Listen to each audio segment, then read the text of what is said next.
Hey guys, we had a little bit of an interesting day in the markets. We didn't really get too much news, but we did have quite a big drop in Bitcoin. I mean, quite a bit. It's been going crazy. It's pretty solid 4 or 5% drop from the top there.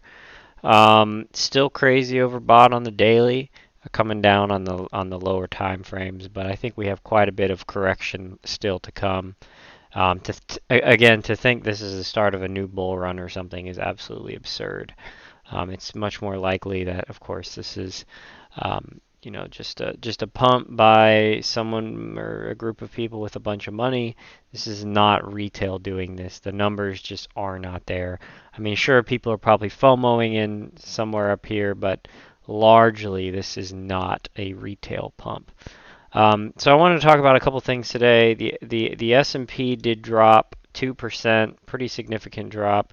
Again, we do these things where we try to find out why things are happening and stuff like that. The other thing we'll talk about is the Dixie. Um, it's still dropping. I mean, who knows when it'll find support? But I think as long as it continues to drop, you'll see people trying to get out and maybe put money into Bitcoin or something like that. Again, it's not a causal relationship. It's just speculation. So I wanted to talk about something that was pretty interesting. So J.P. Morgan does these yearly outlooks, and they publish this really big report on how the year went, how they expect things to go in the future. And one of the things that was most glaring to me was this here: annual mortgage cost as a percentage of household income. You see this massive spike, 45%. So the average the average homeowner is spending roughly half of their income on rent. Well, sorry, not rent, but their mortgage. So this is not rental income. And I think that's absolutely absurd. Obviously, you had a lot of people kind of probably FOMO into a house, let's be honest.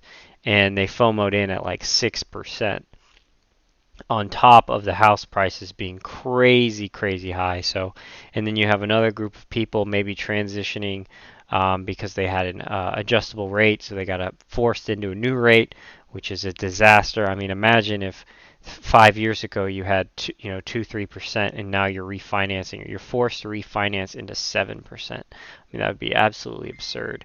But no, that's the reality, and to think spending roughly half of your income on your mortgage, that's got to hurt a lot.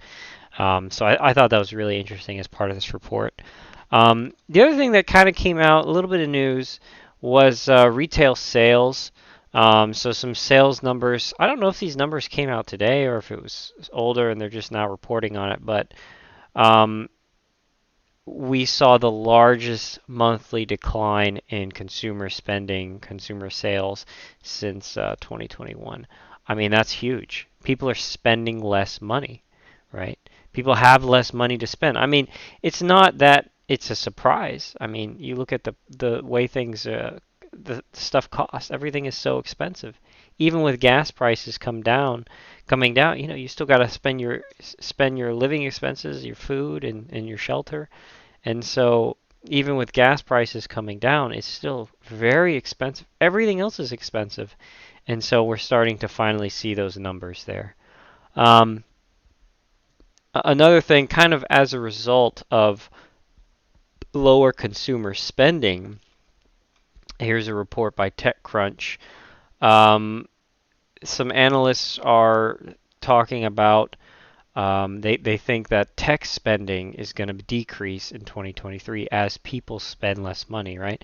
Obviously, if people are spending less money, that's less profit for the tech companies, Apple and Google, etc., buying phones and computers and stuff, and just overall technology. And so the companies obviously have to spend less money. So one of the things interesting in this article was phone sales were the lowest in a decade. 17. We're off 17% in Q4, down 11% for the year. And one of the things to remember is phones are insanely expensive. I mean, the new iPhone is over $1,000.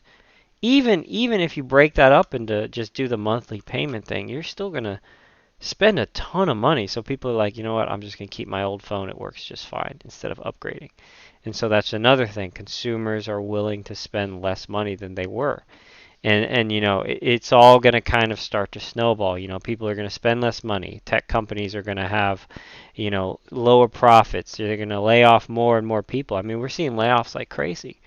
And then you'll see profits decline and earnings decline and the stocks start to fall. Um, on the crypto side, I know a lot talk a lot about like real markets, but I think obviously it's very important to understand what's going out there in the world, because crypto is all speculation, and people put money in it when they have excess money, right? And people don't have that money, so it's important to understand what's going on. One of the things that came out is Genesis. I think you probably remember in November they halted a bunch of consumer.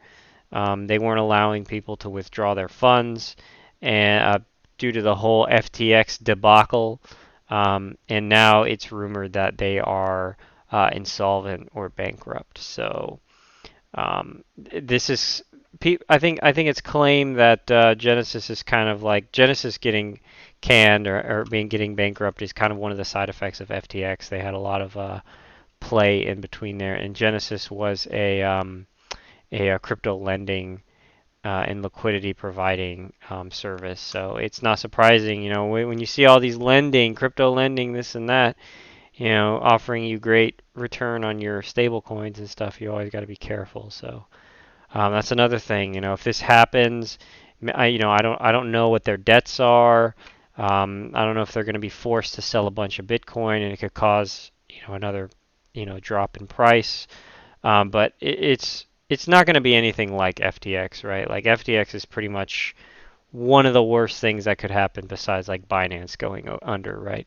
Um, and so even if they have to market sell a ton of Bitcoin, it's not going to be anything like FTX.